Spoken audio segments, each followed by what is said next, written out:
Field-Minded Basketball Podcast, also known as M.O.B Podcast, episode 87. I'm Evan. I'm Ja. And it's our basketball podcast where we recap, break down, and analyze players and teams from previous games from the previous day. How are you, Ja, this Sunday? You tired? Yes. Always. Yeah. Always tired. It is Sunday, last day of the weekend, so enjoy it. Enjoy it. I hope everyone's having a good day. I hope everyone will have a good day. I'm having a good day. Better than the rest of the league.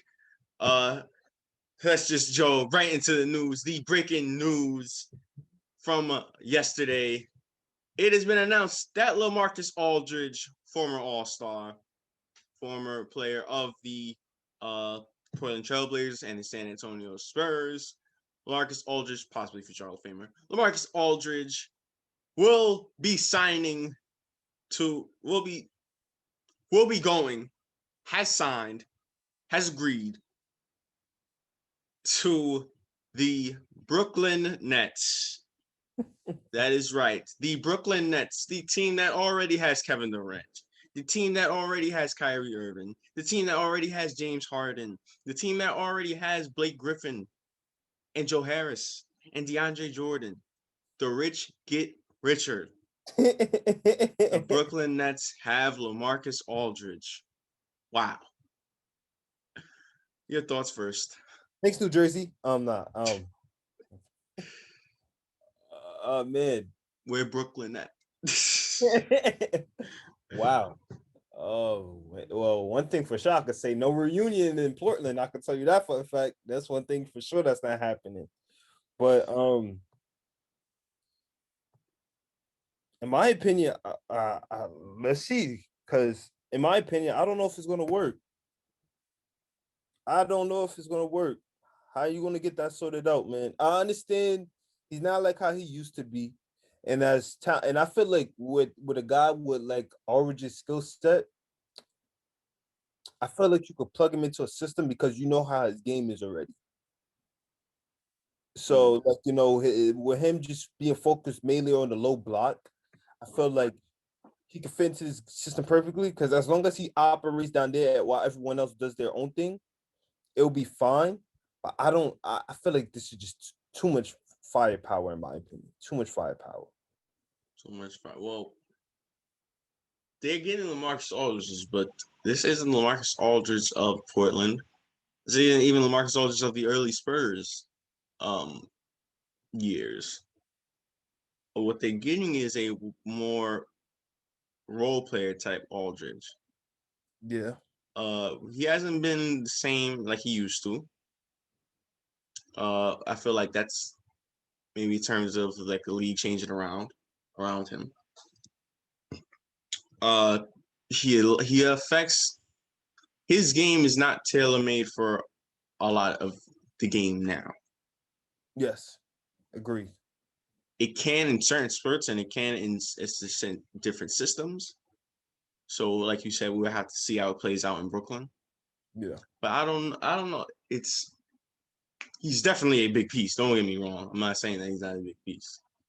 He still brings veteran leadership. He still brings experience, and he's still a good player at the end of the day. This is, Yeah. Well, can you say that? There's two things for sure I will always say. I say this. Yes, we like to talk about how, like, in today's NBA, how certain people, like, as no matter how good or talented. Damn it. Sorry. Yeah. As good as talented as there's certain guys who, like, will fit better in a different time period, like, because their game's more suited. But hey, like I always say, when the playoffs come around, the game gets slower in specific moments. And I feel like that's if the Brooklyn Nets decide to use him, which I feel like, of course, they will. Why not? Decide to use him in certain moments like that, where the game slows down and you need a bucket, and you can't always rely on KD, Kyrie, or Harden at times. Then you can just throw the ball down the low block to him and see what he could do. Feed him. Did you hear? Not to cut you off, but did you just hear what you just said? If you can't rely on KD, Kyrie, or Harden. No, wait. Not like you know what I mean when I say that. I know it's not. It's just like just hearing that. It's I just know it's crazy. ridiculous. It's crazy. It's crazy. I know. But now here's the one question: is he starting now? Because you have Blake, you have him and Blake, both power forwards. Is he Blake's coming off the starting? bench. I know for sure. Yeah, I Blake's not. know for a fact he's been coming off the bench. But do you take Jeff Teague out, make him be a scoring punch You off mean the Jeff bench? Green, Jeff Green. Jeff Green out, make him Joe be Harris? Joe Harris, and make him be a scoring plug off the bench. And do you plug LaMarcus into the starting lineup? I feel like with KD out, they're probably gonna put him in the starting lineup. What happens when KD come back though?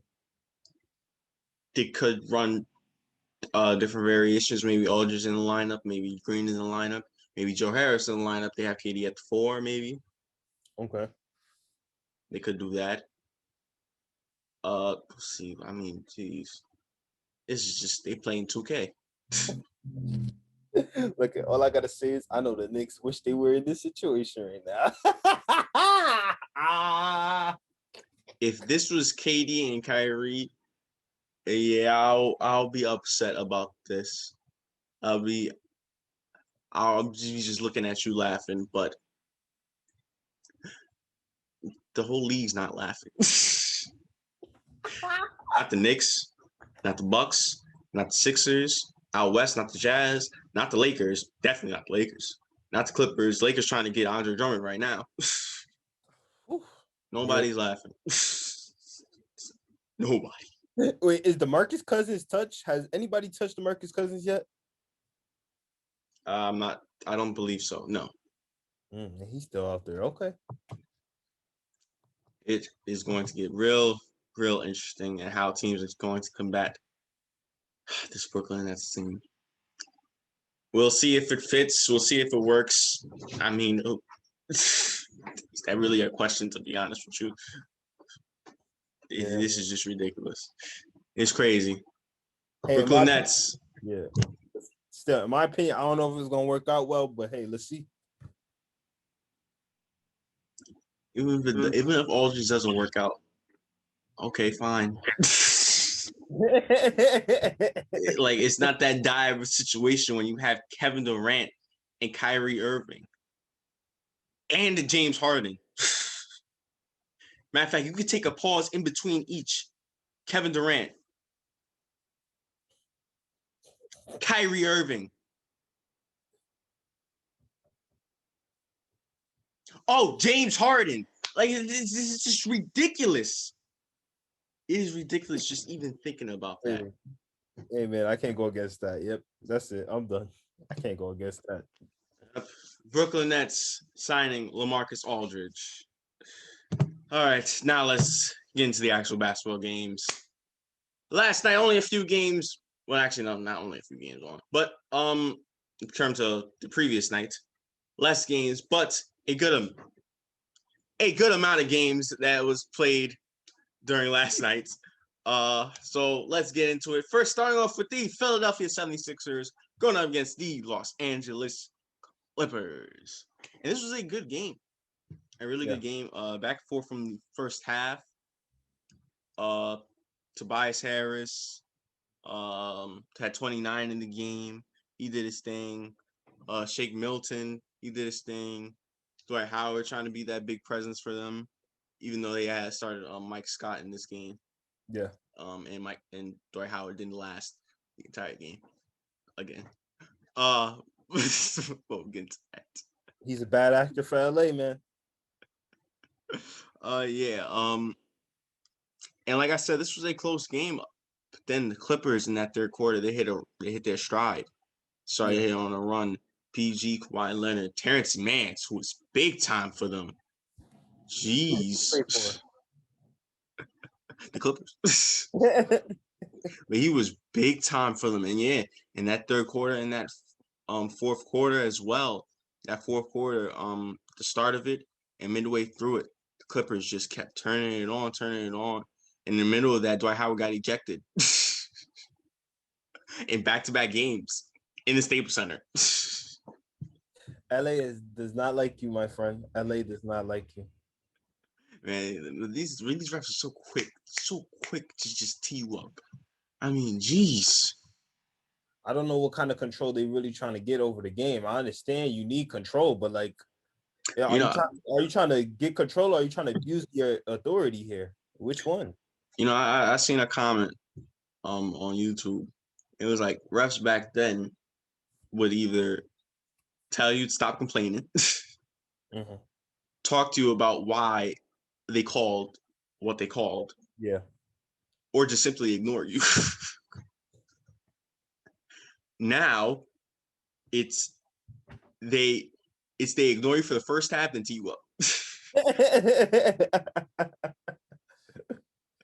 I mean, Yeah. it's just ridiculous with these refs. But enough of refs. Yeah, but in the middle of that, right after Dwight Howard got ejected, that's when the Clippers really started turning it on in Yeah. that fourth quarter. And like I said, and Terrence Mann was big time for them. The dunks, attacking the rim. He's actually been playing good for them in the past few games. Yes. Yes, he has. So you got to be proud of that. Of course, Paul George and Kawhi Leonard, they got to do their thing. And as a result, yes, it was the Clippers picking up the win against the Sixers team. Yeah, man. Just like what you said, it was really like a close exchange within that first half. Doc Rivers back in the stomping grounds of LA. Like, Yes, I forgot to mention that. Yeah. yeah, man. And like he and I when Rondo didn't play this game, he I think probably plays the next game for the Clippers. But it was just amazing to see that back and forth battle. These are two top championship contending teams. One has a disadvantage, of course, for not having one of the best big men in the game and playing for them right now. But yeah, when you again, just like what we alluded to last game against the Lakers, like the Sixers don't really they traded away Tony Bradley, so they don't really have that much big men. The only person that they rely on is the White. You can see how the moment Mike the Scott. White And Mike Scott. well, all I want to say is this, right? Mike Scott is not that much of a help for you to be at center, right? And like when you take away a big body like the White, it's just like a team like the Clippers could take advantage of that, and that's what just happened. Don't get me wrong; they still put up a fight though. Ben, Tobias, all those guys, but yet it's not. It's just not enough. It's just not enough. Yeah, you see, I believe when Dwight got ejected, the Clippers were up by 12. Yep. And then he got ejected and they went on that big run. Mm-hmm. Mm-hmm. So yeah, Clippers getting the big win, leading that run in that fourth quarter. So a good win by them. The Sixers, Dwight, just stop complaining, please. Please. Because they just got to keep teeing you up. Hey, But, all right. That thing could get you kicked out of Hollywood, man. I'm telling you. All right. That was the only primetime game of the night. As I said, there was a lot of other games around the association. So I'll start off you first. Anything that you like to go over? Anything that you like to talk about first? Anything that you saw? First game I would like to talk about the Bulls versus the Spurs, and the reason why I'm truly honestly the reason why I'm talking about this game is because it's like is Nikola Vucevic's first game as a Bull, and let's just say it's not a debut that he expected. Still had 21, but the outcome of the game wasn't stellar at all. Like you know what I mean. But this is just the beginning of of better days to come. Like you know what I mean. And let's just be honest, the Spurs had it. They had it they had it the whole game from beginning to end. They had a huge lead. I don't even know, but there's no for a fact. It was over 20. It was way over 20. And they never looked back. Just know that the moment they touched 20, they never looked back. And the Spurs took that game. That's all I gotta say. Yep, this was almost like the difference between George Gervin on the Spurs and then George Gervin on the Bulls. What the Finger roll. Iceman. Yes, the Spurs do pick up the win in a blowout in Vucevic's Bulls debut. Yeah. Oh. The Next second game game you like to go over? the second game I would like to allude to is Cleveland. This is for you. Yes. Well, let's be honest. The battle of the guard, De'Aaron Fox versus Colin Sexton. That was an amazing duel to watch. The way that they were just getting buckets, straight up buckets, creating their own shot, getting to the rim, working with the ball in their hands. It was just amazing. And mind you, they're the team's point guards. They're leading the floor. So as a result, they're whatever they do, the team follows. And you can see it was just a close back and forth game from both sides.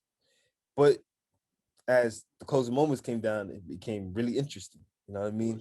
Wild in those final few minutes. I mean, wild. So, can you do me a favor? What's the name of the guy again? Sorry. Oh, you're gonna start from there? All right. So, like we said, it was a close game. It was 95-94. Yes. And I believe so. Lamar Stevens was fouled, and he went to the line, and he missed one and made one. Yes. So that means the Cavs were only up by 2. Yep. And De'Aaron Fox gets the rebound, and just know he's going with it. He's going with it. He's going with it. He's going with it. Gets straight down the court in a straight line drive, gets the bucket and one, gets to the line, gets the foul call, gets to the bucket and one, and he converts on the 3-point play. Yes. Now, all of a sudden, again, the point guard too. Colin Sexton gets the ball. He's out, straight line drive, but yet he gets highly contested, but yet the refs call a goaltend. And yet the Kings attempt to challenge it. Yep. To try to overcall the turn, but the call goes into the Cavs way, and as a result, it called a goaltend, and the basket counts. Yes. So that means, not to interrupt you, sorry, but just quickly to let people know, that means that the score was 98-97. Yep. With about a second, 1.6 left on the clock. Well, yeah, but prior to that, it was like, let's be honest, look at with the goaltend situation, everything, there was 0.2 left on the clock. And we all know the rule is you cannot get up a shot in 0.2 seconds. But yet, with the whole challenge and situations, everything, the refs were able to add on seconds after it went in the Cavs' favor.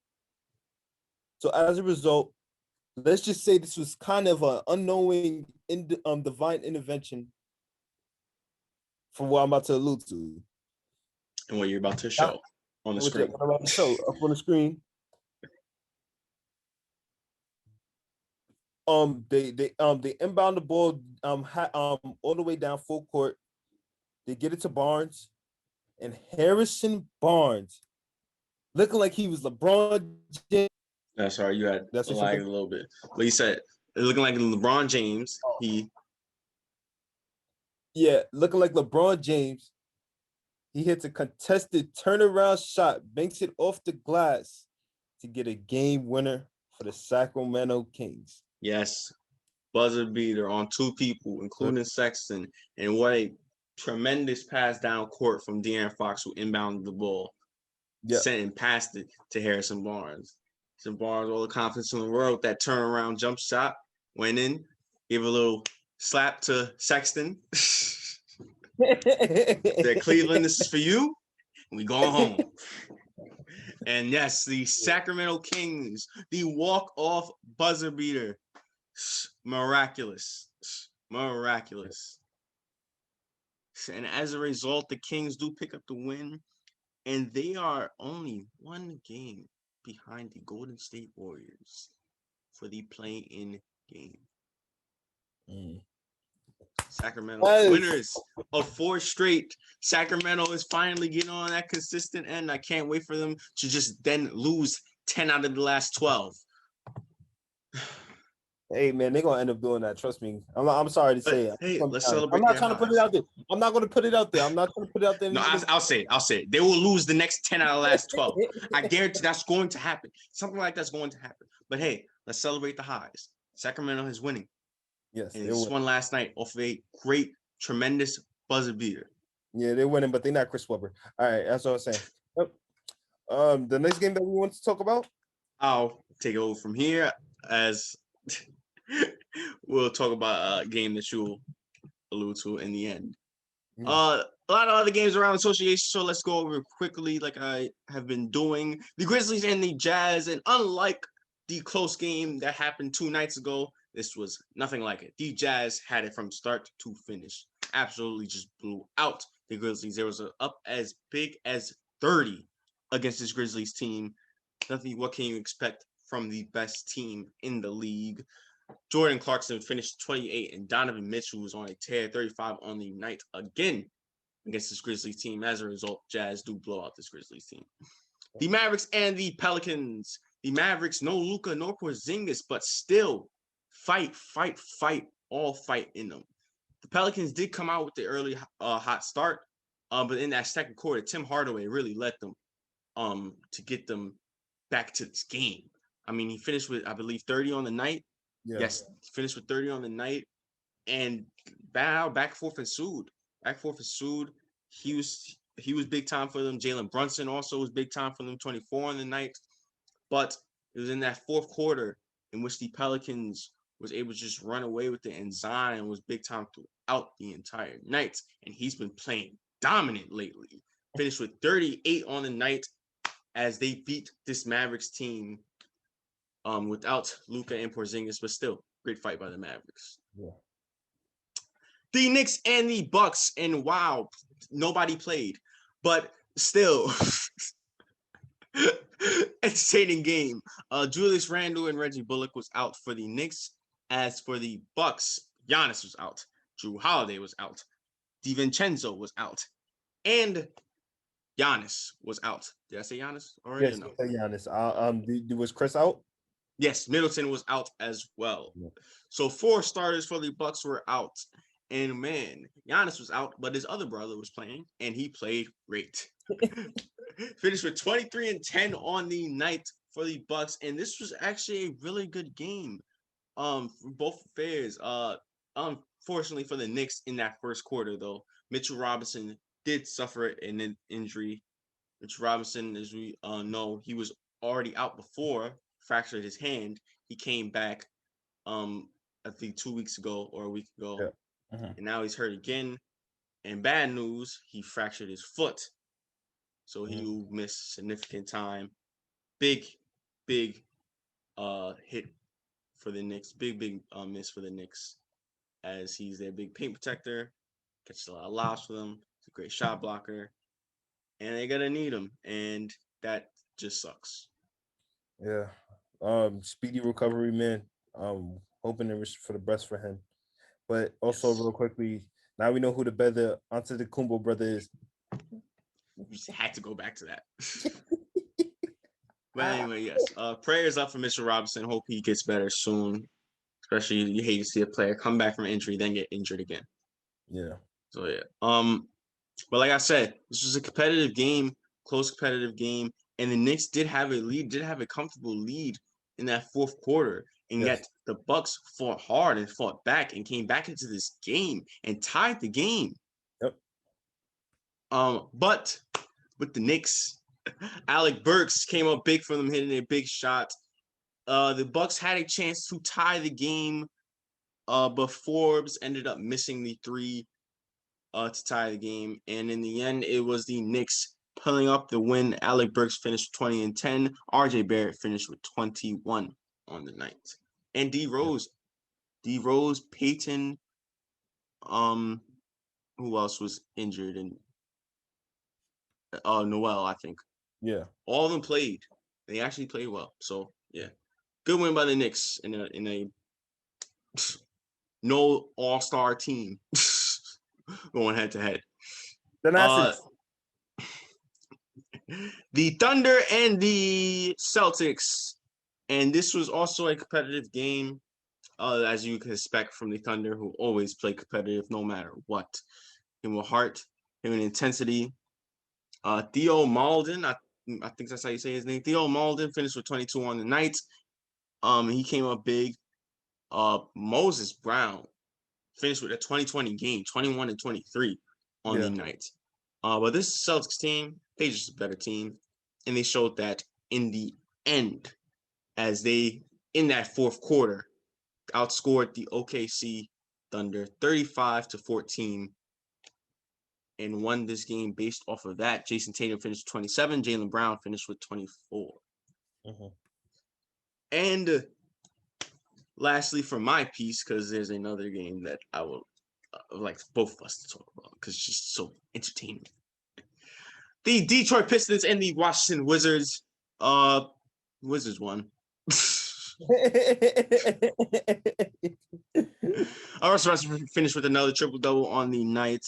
Rui Hachimura also had a monster dunk on Isaiah Stewart. A monster dunk. Pull it up, by the way. But yeah, Wizards win 106-92. There was one more game that did occur last night.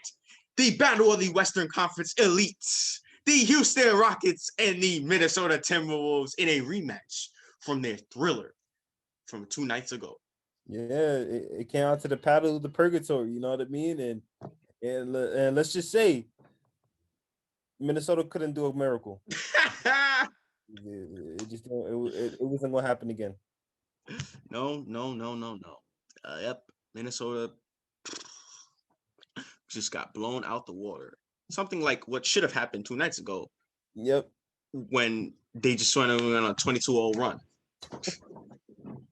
Well, no 22-0 run happening tonight. You could take that to the bank. You could take that wherever you go send it to KG, tell him what's up and whatsoever, but it ain't happening anymore. Here we go. Yep, even though Anthony Edwards and Karl Towns both had 27 on the night, the Rockets with balanced scoring and Kevin Porter Jr. winning their highest score of 25 came up big. And Kelly Olynyk played tonight. So yay, Rockets fans. Yay. You're not the worst team in the league. Yay. You got all right. Now this time you gotta leave Avery and Kelly alone, man. What? That's not disrespect to them. I told you. I told you my reasoning. I told you my reasoning. I know. I'm just joking. Listen, man. They'll be great on championship and playoff contending teams, which is what they should be, who they should be on. Yes. The Rockets playoff contending team. Well, you said it before. They're not even a playoff playing game team. Not even a playing game. We'll see you in the lottery, Houston. All right. With that being said, it's prediction time for tonight's set of games. Only 4 games tonight. Let's see if they will be interesting. First, starting off the 1 o'clock game, which is why for the early upload. The Phoenix Suns going up against the Charlotte Hornets. Suns. I don't care how nice the Hornets been playing. I got the Suns. And I got the Hornets. The brothers do battle. Miles and Mikhail. They're not brothers. Well, they seem to be. And the last time they played, the Hornets did win. So, do you think Devin Booker's gonna make that happen again? He made it happen last time. So let me tell you something. CP3 always wants vendetta against his old team, and Devin Booker's not making that happen again. Trust me. We shall see. As the brothers do battle. They brothers in my book. The Portland Trailblazers going up against the Toronto Raptors, 2 teams that traded on the trade deadline, swapped Gary Trent Jr. and Rodney Hood for Norman Powell. I got the Blazers. I got the Blazers as well. Storm and Norman.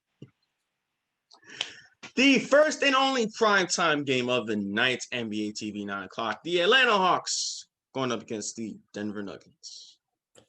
Nuggets as well. And lastly, the new look rebuilding Orlando Magic going up against the starless defending champions, Los Angeles Lakers.